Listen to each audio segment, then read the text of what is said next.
Let's talk about a feeling we all know way too well. That lingering, buzzing, frustrating feeling of stress that just hangs around long after the stressful thing is actually over. Why does that happen? And more importantly, how do we get unstuck? Well, we're going to get into it. I mean, you know the feeling, right? You finally send that big email or you get through a tough meeting and you think, whew, it's done. But hours later, your heart is still kind of racing, your jaw is clenched, your body just didn't get the memo that it's over. That disconnect is exactly what we're going to unpack today. And here's the absolute heart of the problem. Our bodies are basically running on ancient software. They're built to handle one kind of threat, a short, intense physical danger, like running from a lion. But our modern world, it's full of stressors you can't run from, that email inbox, the traffic jam, worries about money. And that mismatch is what gets us into trouble. So to really get this, we need to look at the biology. It all comes down to our body's ancient, hardwired programming for handling danger. It's a system that, believe it or not, really hasn't changed much since our ancestors were dealing with, well, actual lions. And that programming is called the stress response cycle. Now, the most important thing to get here is that it's a complete process. Like any cycle, it's designed to have a clear beginning, a middle, and, this is the part we always miss, an end. So here's how it's supposed to work. Step 1, you see the lion. Your body immediately floods with adrenaline and cortisol to get you ready to move. Step 2, you react. You run for your life. And step 3, you escape. You get to safety and your body gets this big, beautiful, all-clear signal that says, hey, the danger's over, we can chill out now. But with modern stress, we get stuck in step 2, and we never get that final signal. But here is the really good news. We don't have to stay stuck there. We can actually, consciously, help our bodies complete that cycle. So the big question is, how on earth do we do that? And this is a huge mindset shift. The goal isn't to get rid of stress, because let's be real, that's impossible. The goal is to do something that speaks our body's ancient language. We have to give it a signal that we've survived the threat. We literally just need to tell our body that we're safe now. So how do we send that "you're safe" signal?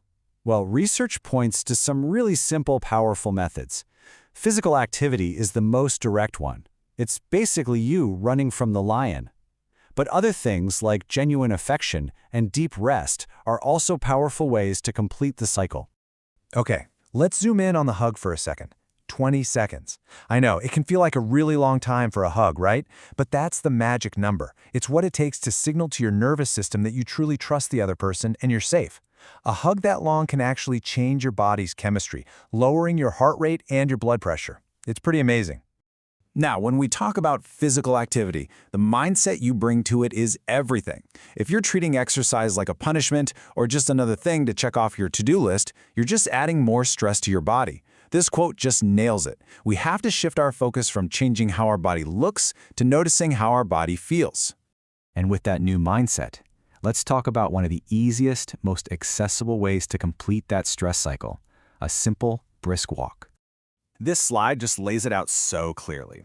On one side, you have movement as punishment, all about changing your body. On the other, you have movement as self-care, about enjoying your body and focusing on well-being. Embracing that second column is absolutely key to using movement to relieve stress instead of create it. And the benefits are just incredible. A good brisk walk doesn't just complete the stress cycle, it also floods your brain with feel-good endorphins, helps you sleep better, and can actually increase your overall energy. It's like this amazing positive chain reaction. And this isn't just, a feeling. It's real, measurable biology. This chart shows what happens to your cortisol levels. That's the main stress hormone. A simple walk can physically lower the amount of cortisol in your body. It's a real chemical change.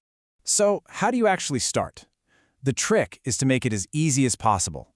You don't need a marathon. Start small. Grab a friend if that helps. But honestly, the most important thing on this list is to just pay attention. Notice how your body feels during the walk and after. That positive feeling is what builds the habit. Okay, so let's pull all of this together into a super simple, practical plan you can use anytime, anywhere, when you feel that stress starting to bubble up.